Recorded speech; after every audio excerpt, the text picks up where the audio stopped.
Hey everyone, welcome back. In today's video, I'll show you step-by-step how to enable Passkey in Pi Network app. So let's dive right in. First things first, open the Pi Network app in your mobile. When you're on the Pi homepage, look at the top left corner. You'll see a three-line menu icon. Tap on that. Now, scroll all the way to the bottom of the menu and select Profile. Inside your profile settings, you'll notice a new option called Passkey. It is located right under Password. If you don't see this option yet, don't worry. It means Pi Network hasn't rolled it out to your region. Just be patient, it will arrive soon.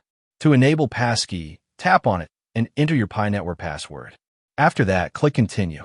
Then, you'll be prompted to confirm using your fingerprint or device authentication.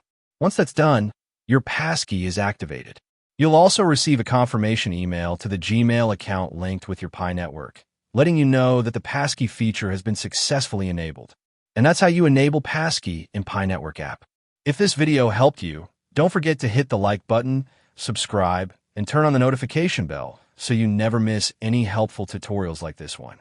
Thanks for watching, and I'll see you in the next video.